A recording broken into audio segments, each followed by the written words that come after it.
एक समय की बात है, दो पड़ोसी राज्यों के राजा राजा वीरेंद्र देव और राजा ध्रुव प्रताप आपस में बातचीत कर रहे थे। तभी ध्रुव प्रताप ने मुस्कुराते हुए कहा, वीरेंद्र देव, अगर आप मेरे इन 3 सवालों के सही जवाब दे सके तो मैं मान लूंगा कि आप मुझसे ज्यादा बुद्धिमान और श्रेष्ठ राजा है, क्योंकि इन सवालों का जवाब केवल एक सच्चा बुद्धिमान ही दे सकता है। वीरेंद्र देव आत्मविश्वास से बोले।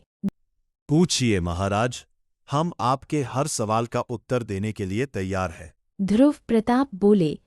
ठीक है, लेकिन सोच लीजिए, अगर आप जवाब नहीं दे पाए तो आपको मेरे सामने हार माननी होगी और यह स्वीकार करना होगा कि मैं ही सबसे बुद्धिमान राजा हूं। हमें मंजूर है। ध्रुव प्रताप ने पहला सवाल पूछा।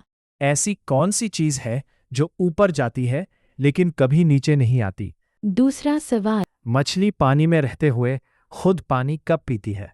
और तीसरा सवाल। दुनिया की सबसे कीमती चीज क्या है जिसे खरीदा नहीं जा सकता? ये तीनों सवाल सुनते ही राजा वीरेंद्र देव का चेहरा उतर गया। दरबार में सन्नाटा छा गया। ध्रुव प्रताप हंसते हुए बोले। क्या हुआ महाराज, आपको जवाब नहीं पता? कमाल है, आप एक भी सवाल का उत्तर नहीं दे पा रहे।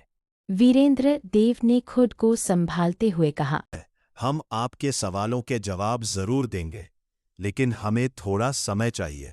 ठीक है, मैं आपको 1 महीने का समय देता हूं। अगर जवाब नहीं मिला तो हार स्वीकार करनी होगी। वीरेंद्र देव ने हामी भर दी। ध्रुव प्रताप के जाने के बाद वीरेंद्र देव ने अपने मंत्री सुरचनाचार्य को बुलाया और आदेश दिया कि पूरे राज्य में घोषणा कर दी जाए, जो भी इन 3 सवालों के जवाब देगा उसे 1000 सोने के सिक्के इनाम में दिए जाएंगे। पूरे राज्य में चर्चा फैल गई। बहुत लोग आए, लेकिन कोई भी जवाब नहीं दे पाया। दिन बीतते गए और राजा की चिंता बढ़ती गई। उन्होंने मंत्री को बुलाकर गुस्से में कहा, क्या हमारे राज्य में एक भी बुद्धिमान व्यक्ति नहीं है? मंत्री ने डरते हुए कहा, महाराज, सवाल ही इतने कठिन हैं, शायद किसी को जवाब नहीं पता। राजा क्रोधित हो उठे। तो क्या हम हार मान लें? नहीं, अब तुम्हें ही इन सवालों के जवाब ढूंढने होंगे। तुम्हें 15 दिन का समय देता हूं, वरना तुम्हें और तुम्हारे परिवार को कठोर दंड दिया जाएगा। मंत्री घबरा गए और घर लौट आए। घर पहुंचकर उन्होंने अपनी पत्नी गौरी को सारी बात बताई। दोनों बहुत चिंतित हो गए। उनका बेटा आरव भी वहां आ गया। आरव ने कहा, पिताजी, आप हार कैसे मान सकते हैं? आप इतने बुद्धिमान हैं। मंत्री बोले। बेटा, सवाल ही ऐसे हैं जिनका जवाब मेरे पास नहीं है। फिर उन्होंने तीनों सवाल दोहराए। आरव ने भी सोचा, लेकिन उसे भी जवाब नहीं मिला। मंत्री बोले, बेटा, तुम यहां से कहीं दूर चले जाओ। अगर राजा ने हमें सजा दी तो तुम बच जाओगे। लेकिन आरव ने मना कर दिया। मैं आपको छोड़कर कहीं नहीं जाऊंगा। बहुत समझाने के बाद आखिरकार वह मान गया और राज्य छोड़कर निकल पड़ा। चलते चलते वह एक दूसरे गांव पहुंचा। उसे बहुत प्यास लगी। उसने एक घर के बाहर आवाज लगाई। एक लड़की काव्या बाहर आई। आरव ने पानी मांगा, लेकिन साथ ही पूछा, क्या घर में कोई बड़ा या आपकी माँ है? काव्या ने कहा, नहीं, मैं अकेली हूँ।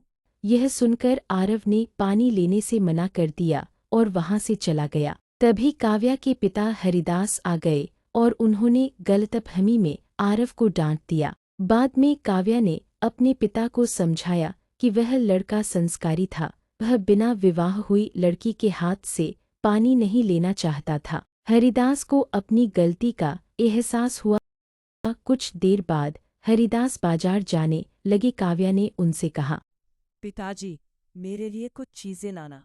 2 की ऐसी चीज जो बाहर से सख्त और अंदर से नरम हो। 2 की ऐसी चीज जो बाहर से नरम और अंदर से सख्त हो।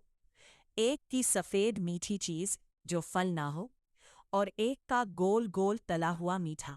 हरिदास बाजार गए, लेकिन कोई दुकानदार समझ नहीं पाया। रास्ते में उनकी मुलाकात आरव से हुई। उन्होंने माफी मांगी और मदद मांगी। आरव मुस्कुराया, और बोला। मैं समझ गया। वह उन्हें दुकान पर ले गया और बोला। नारियल दीजिए, बाहर सख्त अंदर नरम। छुहारे दीजिए, बाहर नरम अंदर सख्त। चीनी दीजिए, सफ़ेद मीठी चीज़। और गुलाब जामुन दीजिए, गोल गोल तला हुआ मीठा। हरिदास हैरान रह गए। आरव को घर ले आए काव्या भी उसकी बुद्धिमानी से प्रभावित हुई। हरिदास ने सोचा कि ऐसा ही बुद्धिमान लड़का उनकी बेटी के लिए योग्य है और उन्होंने शादी का प्रस्ताव रखा। आरव पहले झिझका लेकिन फिर बोला। मैं तैयार हूँ, लेकिन मेरी एक शर्त है। मेरा नाम आरव है, मैं एक मंत्री का बेटा हूँ और मेरे माता पिता खतरे में हैं। उसने पूरी कहानी सुनाई। काव्या ने कहा, मैं इन सवालों का जवाब दे सकती हूँ। कुछ दिनों बाद वे दरबार पहुंचे। काव्या ने राजा ध्रुव प्रताप के सामने जवाब दिए। पहला जवाब, वह चीज है उम्र, आयु, जो बढ़ती जाती है लेकिन कभी घटती नहीं। दूसरा जवाब, मछली पानी तभी पीती है जब वह खाना निगलती है, तभी पानी उसके साथ अंदर जाता है। तीसरा जवाब, दुनिया की सबसे कीमती चीज है समय, इसे कभी खरीदा नहीं जा सकता। राजा ध्रुव प्रताप चौंक गए। उन्हें अपनी हार स्वीकार करनी पड़ी। राजा वीरेंद्र देव बहुत खुश हुए। मंत्री और उनके परिवार को सम्मान मिला। आरव और काव्या की शादी धूमधाम से हुई। कहानी से सीख, बुद्धि और समझदारी किसी भी बड़ी समस्या का हल निकाल सकती है। घमंड हमेशा हार का कारण बनता है और समय दुनिया की सबसे कीमती चीज है जिसे कभी खरीदा नहीं जा सकता।